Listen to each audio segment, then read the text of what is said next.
ज्ञानाञ्जनशलाकया चक्षुरुन्मिलितं येन तस्मै श्रीगुरुवे नमः। नमो विष्णुपादाय कृष्णप्रेष्ठाय भूतले श्रीमते भक्तिवेदान्त स्वामिनिति नामिने। नमस्ते सारस्वती देवे गौरवाणी प्रचारिणे निर्विशेष शून्यवादी पाश्चात्य देशतारिणे। जय श्री कृष्ण चैतन्य प्रभु नित्यानंद श्री अद्वैत गदाधर श्रीवासादि गौर भक्तवृंद। हरे कृष्णा कृष्णा कृष्णा हरे हरे, हरे राम राम राम हरे हरे।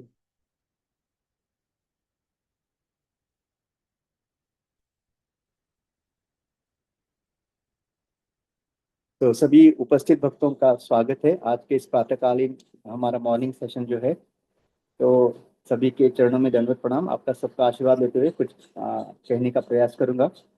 तो आज हम प्रयास करेंगे जो हमारे नवद्वीप जो धाम है मायापुर में, जो नवद्वीप धाम है और जो नवविधा भक्ति, इनका संबंध थोड़ा कैसा है, इसको जानने का हम प्रयास करेंगे। तो गोलोक जो है आध्यात्मिक जगत में, उसके दो कक्ष है। एक है गोलोक वृंदावन और एक है गोलोक नवद्वीप। तो गोलोक वृंदावन को कहा जाता है माधुर्य धाम, और जो गोलोक नवद्वीप है वो है औदार्य धाम। ओके। तो नवद्वीप धाम भी जो है एक कमल के स्वरूप में है, और जो वो नव पंखुड़िया जो है वो है नवद्वीप। जो नव द्वीप है आइलैंड्स, तो वो हर एक जो द्वीप है वो कमल की पंखुड़ियों जैसा है।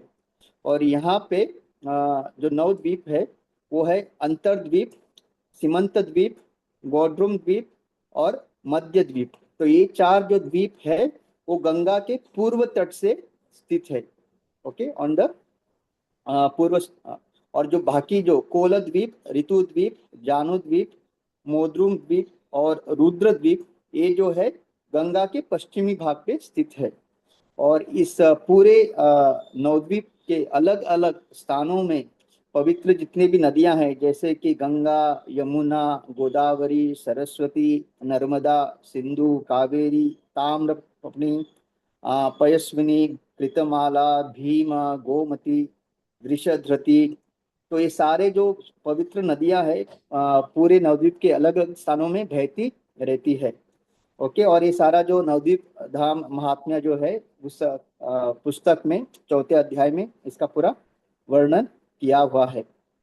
तो अभी ये जो हम देख सकते हैं कि नवद्वीप है, और जो प्रहलाद महाराज ने हमको नवविधा भक्ति जो दिया है, तो ये जो प्रहलाद महाराज वो एक्चुअली चैतन्य लीला में अ, श्री वासुदेव दत्त के भूमिका निभा रहे हैं, जो चैतन्य महाप्रभु के बहुत ही करीबी और अंतरंग पार्षद है, जिन्होंने चैतन्य महाप्रभु से प्रार्थना की थी जब उन्होंने इस भौतिक जगत में सारे जीवों को पीड़ित और उनका जो दुख भरी अवस्था देखी। तो यही श्री वासुदेव दत्त है, हमारे आचार्य कहिए, हमारे मतलब इतने उनका करुणा से हृदय भर आया कि उन्होंने चैतन्य महाप्रभु से कहा कि जितने भी जीव है इस ब्रह्मांड में, उन सबको आप आध्यात्मिक जगत ले जाइए, और उनके जितने भी पाप कर्म या जो भी कर्म है वो मुझे आप दीजिए। मैं अनंत काल यहाँ पे उसको भोगने के लिए तैयार हूँ। तो ये एक वैष्णव का जो हम कहते हैं ना, पर दुख दुखी, इसका ये उदाहरण है श्री वासुदेव दत्त। तो चैतन्य महाप्रभु बहुत प्रसन्न हुए उनका ये भाव देख के। तो यही जो है प्रहलाद महाराज है, जो चैतन्य लीला में श्री वासुदेव दत्त। तो हमको प्रहलाद महाराज ने जो नवविधा भक्ति दी है, तो हर एक जो भक्ति का अंग है वो हर एक द्वीप के साथ उसको जोड़ा गया है।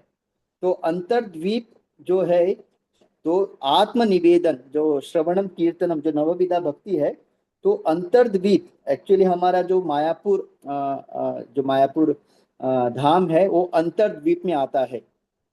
तो अंतर्द्वीप को आत्मनिवेदन के साथ जोड़ा गया है, और आत्मनिवेदन की ख्याति किसको दी जाती है? बलि महाराज को। तो बलि महाराज जब भगवान वामनदेव उनके सामने आए, और जब 3 पद भूमि मांगी, और जब 2 पद से उन्होंने सारा तीनों लोग को नाप लिया, तो जब उनसे पूछा गया कि मैं अपना तीसरा पद कहाँ रखूं, तो बलि महाराज ने अपने आप को भगवान के चरण कमलों में अर्पण किया, दंडवत किया और कहा कि मेरे सर पे। तो बलि महाराज जो है इस आत्मनिवेदन के अ, अ, ख्याति उनको दी जाती है, और अंतर्द्वीप जो है वो आत्मनिवेदन के साथ जोड़ा गया है।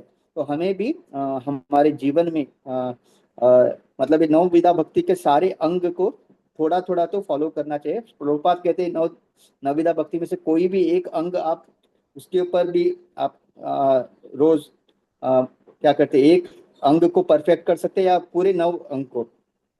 तो आत्मनिवेदन जो है बलि महाराज। फिर सीमंत द्वीप जो है इसका इसको जोड़ा गया है श्रवणम के साथ। और श्रवणम की जो ख्याति किसको दी जाती है, परीक्षित महाराज को। जैसे हम जानते हैं जब परीक्षित महाराज को पता चला कि उनके पास केवल 7 दिन बचे हैं और मृत्यु आने वाली है, तो उन्होंने जो है 7 दिन 7 रात बिना खाए पिए सोए, बिना कहते ना अहितु की अप्रतिहता, अप्रतिहता मतलब बिना रुकावट के 7 दिन 7 रात भागवत श्रवण किया। ओके। तो और ऐसा नहीं कि वो केवल करना है इसके लिए, वो इतने ध्यान पूर्वक श्रवण कर रहे थे, उसी के कारण वो बीच बीच में सुखदेव गोस्वामी को प्रश्न पूछ रहे थे, बहुत सारे तत्वों के ऊपर वो कह रहे थे और विस्तारित रूप से बताइए। तो हमको कब पता चलता है कि श्रोता एकदम ध्यान पूर्वक सुन रहा है, जब वो प्रश्न पूछता है या किसी तत्व के बारे में और विस्तारित चर्चा करने के लिए कहता है, राइट। और बिना सोए खाए पिए। तो इसके कारण जो श्रवणम की ख्याति है परीक्षित महाराज को दी जाती है, और इस सीमंत द्वीप के साथ इसको जोड़ा गया है। फिर है गोद्रुम द्वीप। गोद्रुम द्वीप जो है इसको जोड़ा गया है कीर्तनम। और कीर्तनम का जो ख्याति है वो किसको दिया गया है, सुखदेव गोस्वामी को। तो श्रील सुखदेव गोस्वामी जो है वो मतलब नित्य सिद्ध, मतलब अपने माँ के गर्भ में ही वो जो है मतलब क्या थे, वो नित्य सिद्ध भक्त, मतलब कोई भी माया का प्रभाव उनपे नहीं था। और इसके कारण वो बाहर भी नहीं आना चाहते थे, क्योंकि उनको लगा अगर मैं बाहर आ जाऊंगा तो ये जो 3 गुण है, ये जो माया है, मुझे इसका मुझ पे हावी हो सकती है। लेकिन ऐसा नहीं, वो बहुत ही शुद्ध भक्त होने के कारण।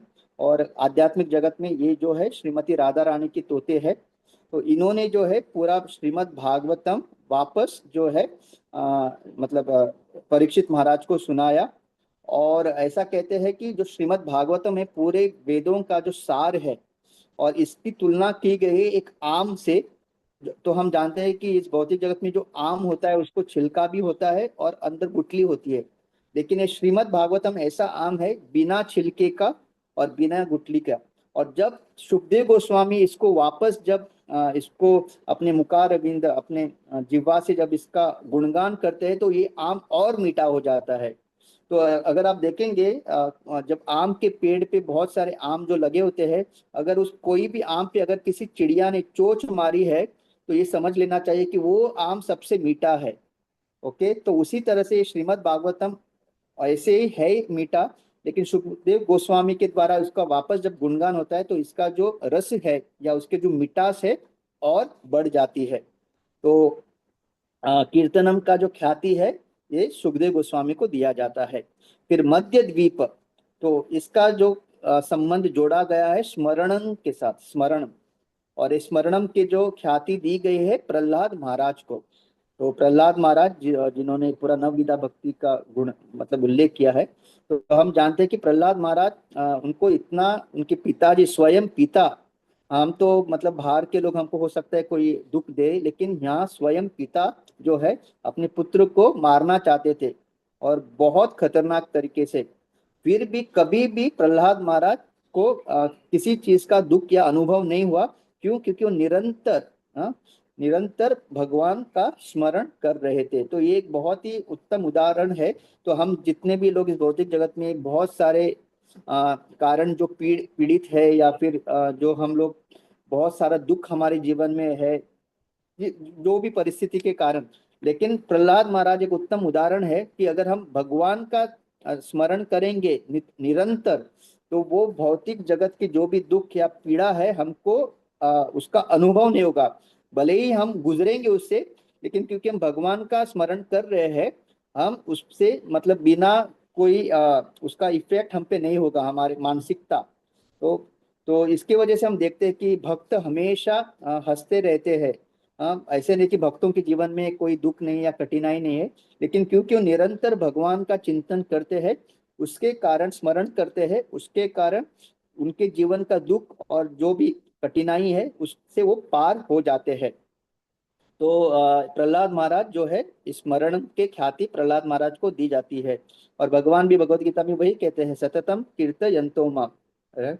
तो फिर आता है पांचवा, वो है कोलद्वीप। और कोलद्वीप का जो है उसको जोड़ा गया है पाद सेवनम। और पाद सेवनम की ख्याति जो है स्वयं श्री लक्ष्मी माता को दिया जाता है। तो हम देख सकते हैं कि श्रीमती लक्ष्मी माता का जो स्थान है एक्चुअली वो वक्षस्थल पे है भगवान के। लेकिन उस स्थान को छोड़ के वो कहाँ पे आती है, भगवान के चरण कमलों में, और निरंतर भगवान के चरण कमलों की सेवा करती है। तो जितने भी हम जीव है जो लक्ष्मी माता को अपने घर में बुलाना चाहते हैं, अपने जीवन में बुलाना चाहते हैं, तो वो तभी आएगी जब उनके जो स्वामी है, नारायण, विष्णु, कृष्ण, जो भी हम कहे, उनके स्वामी को जब हम बुलाएंगे तब वो उनके पीछे पीछे आएगी। हम ज्यादातर इस जीवन में सब लोग केवल लक्ष्मी जी को बुलाते हैं, लेकिन उनके पति, उनके स्वामी को नहीं बुलाते। इसके कारण जो है भगवान जो श्रीमती श्री लक्ष्मी देवी है वो कभी नहीं आती। अगर आई भी तो वो बहुत चंचल है, वो वापस अपने पति की सेवा के लिए जाना चाहती है। तो अगर आप नारायण को बुलाएंगे आपके घर में, और अगर नारायण आपके घर में है तो क्योंकि नारायण आपके घर में है तो लक्ष्मी देवी वहीं पे रहेगी। तो ये बहुत ही सिंपल एक, क्या बोलते हैं, सीक्रेट है। अगर आप चाहते हैं आपके जीवन में लक्ष्मी चाहिए आपको, तो आप पहले नारायण को बुलाइए, लक्ष्मी देवी खुद चली आएगी। और प्रभुपाद ने हमको बताया है कि सही में लक्ष्मी क्या है। इस भौतिक जगत का जो धन है वो सही लक्ष्मी नहीं है। भक्ति जो है, कृष्ण भक्ति या कृष्ण प्रेम, ये असल में हमारी सही में असली संपत्ति या असली धन है। क्योंकि ये ऐसा धन है जो कभी हमको छोड़ेगा नहीं, इवन मृत्यु के बाद भी ये धन हमारे साथ हमेशा रहेगा। तो तो लक्ष्मी माता जो है, इस पाद सेवनम का ख्याति लक्ष्मी माता को दिया जाता है। फिर है ऋतुद्वीप। तो ऋतुद्वीप का जो है इसको जोड़ा गया है अर्चनम के साथ। और अर्चनम की जो ख्याति दी गई है वो है महाराज पृथु। तो महाराज पृथु बहुत ही मतलब उत्तम भक्त थे, राज ऋषि। और वो हमेशा जब जब भी कोई साधु संत उनके राज्य में आते, तो वो उनके चरण कमल स्वयं अपने हाथों से धोते, और वो पानी जो है वो प्रसाद के रूप में सबके ऊपर छिड़कते, अपने ऊपर भी छिड़कते।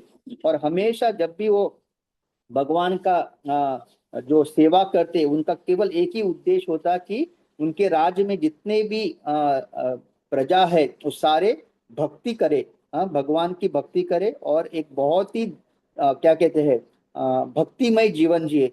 तो राजा होने के बावजूद, इतना ऐश्वर्य होने के कारण होते हुए भी, वो केवल और केवल भगवान की भक्ति में उनकी रुचि होती। और हम जानते हैं कि वो यज्ञ भी करते, 99 यज्ञ जो अश्वमेध यज्ञ वो कर रहे थे, उसमें उनका कोई हेतु नहीं था कि इंद्र का पोजीशन मिले, या वो केवल और केवल भगवान की संतुष्टि के लिए करते। तो ये अर्चनम का जो ख्याति है महाराज पृथु को दी जाती है। फिर आता है जानुद्वीप। तो जानुद्वीप का संबंध इसको जोड़ा गया है वंदनम के साथ। वंदनम यानी जब हम दंडवत करते हैं या जब नमस्कार करते हैं भगवान के सामने। और इसकी ख्याति दी गई है अक्रूर को। तो अक्रूर जो है कंस के मंत्री थे। और हम जानते हैं कि जब कंस भगवान कृष्ण को राक्षसों के द्वारा मार नहीं पाए वृंदावन में, तो उन्होंने सोचा कि कृष्ण को मथुरा में लेके आए, और इसके लिए अक्रूर जी को भेजा गया था। और जैसे ही अक्रूर जी वृंदावन पहुंचे और ब्रज में जब उन्होंने भगवान के चरण कमलों का दर्शन देखा, पूरे ब्रज उस मिट्टी में भगवान के चरण कमल, क्योंकि भगवान हर जगह घूमते थे। जैसे उन्होंने उस चरण कमल को देखा तो तुरंत रथ से कूद के उस व्रज के धूलि में दंडवत करने लगे। उस पूरे अपने शरीर को उस धूलि से उन्होंने सुशोभित किया। तो इसके कारण जो है वंदनम का जो ख्याति है अक्रूर को दिया जाता है। तो इसी तरह से हमें भी जो है हमेशा भगवान के सामने, अपने वरिष्ठ भक्तों के सामने, एक्चुअली देखा जाए तो हर किसी को हमें दंडवत करना चाहिए, झुकना चाहिए। दंडवत यानी हम झुकते हैं, नम्र होते हैं। ऐसा कहा जाता है कि केवल एक व्यक्ति जिसके अंदर जीव है वो झुक सकता है। हाँ, अकड़ मतलब जो आप देखते हैं जो नृत्य शरीर है वो पूरी तरह से अकड़ा, मतलब आप उसका हाथ पैर कुछ भी झुका नहीं सकते। तो अगर हम झुक नहीं पा रहे हैं तो हम झुक नहीं पा रहे, इसका मतलब हम भक्ति जीवन में मृत है। वो केवल जो जिसके अंदर जीव है वही झुक सकता है। तो भक्ति जीवन में हमें हमेशा ये एक अपना क्या कहते हैं, एक आदत डालनी चाहिए, भक्तों के सामने, भगवान के सामने हमेशा झुके, दंडवत करे। फिर आता है मोद्रुत द्वीप, और इसका जो है संबंध किया, जोड़ा गया है दास्यम। और दास्यम की ख्याति हम जानते हैं हनुमान जी को दिया गया है। और हनुमान जी हमें पता है, मतलब हर वक्त भगवान श्री राम का सेवा करने के लिए तत्पर। वो हमेशा वज्र आसन में बैठे रहते हैं कि कब भगवान मुझे आदेश देंगे और कब मैं भगवान की सेवा करूं। और अभी अभी हनुमान जयंती हुई है, तो हमने बहुत भगवान की जो भक्त राम हनुमान जी का बहुत सारा हमने गुणगान सुना है। तो हनुमान जी जो है अभी भी चिरंजीवी होने के कारण जहाँ पे भी राम कथा होती है वो हमेशा वहाँ पे आके बैठ के सुनते हैं, इतना उनका भगवान राम के प्रति प्रेम। तो दास्य का जो ख्याति है हनुमान जी को, और हमें भी हनुमान जी से हमेशा यही प्रार्थना करनी चाहिए कि जिस तरह से आप सेवा कर रहे हैं उसी तरह हमें भी भगवान और भगवान के भक्तों की सेवा में हमें लगाइए। और हनुमान जी ऐसी प्रार्थना से बहुत प्रसन्न होकर हमें मदद करेंगे। तो दास्य, और अंत में जो नौ है रुद्रद्वीप, और रुद्रद्वीप का जो संबंध है साक्य से जोड़ा गया है। और हम सबको पता है साक्य की ख्याति किसी दी जा रही है, अर्जुन को। तो अर्जुन जो है भगवान की बहुत ही, मतलब बहुत ही प्रिय सखा थे। भगवत गीता में कहते हैं ना, भक्तो सी में सखा च इति रहस्यम एतत् उत्तमम। अर्जुन, मैं तुम्हें पूरा रहस्य भरा जो ज्ञान है, दिव्य ज्ञान क्यों दे रहा हूँ। एक तो तुम मेरे भक्त हो, और भक्त के और स्वरूप क्या है, सख्य, साक्य रूप में। तो भगवान हमेशा अर्जुन के साथ सोते खेलते भोजन हर चीज, जैसे अर्जुन स्वयं कहते हैं ना, जब वो भगवान का विराट रूप जब उसने देखा और डर गए, तो जब पता चला कि ये भगवान श्री कृष्ण कोई साधारण व्यक्ति नहीं, स्वयं पूर्ण पुरुषोत्तम भगवान है, तब वो कहते हैं ना, मैं मुझे लगा तुम एक मेरे केवल मित्र हो, तो मैं आपके साथ ऐसे ही खेलता था, कंधे पे हाथ डालता था, आपके साथ सोता था, आपके साथ। तो इस तरह से, मतलब भगवान के साथ जब हम साक्य का रस का अनुभव करते हैं तो भगवान अपने स्वामित्व को छोड़ के पूरी तरह से साक्य रस में आते हैं। तो ये अनुभव अर्जुन को मिला है। तो इस तरह से ये जो नवद्वीप और नवविधा भक्ति के अंग को जोड़ा गया है। और ये अन्य जो सारे जो अलग अलग भक्त है इसके इनकी ख्याति हमने देखा। तो हम लोग प्रार्थना करेंगे भगवान से, हमारे गुरुजनों से, हमारे वरिष्ठ भक्तों से कि हम इस नव विधा भक्ति को बहुत अच्छी तरह से पालन करें, एटलीस्ट कोई एक अंग पकड़ के उसमें हम परफेक्शन लाने का कोशिश करें। तो यही कह के मैं रुकता हूँ। बहुत बहुत धन्यवाद। शिला प्रभुपाद की जय। वाञ्छाकल्पतरुभ्यश्च कृपा सिन्धुभ्यश्च पतितानां पावनेभ्यो वैष्णवेभ्यो नमो नमः। नवदीप धाम की जय, गोलोक वृंदावन धाम की जय।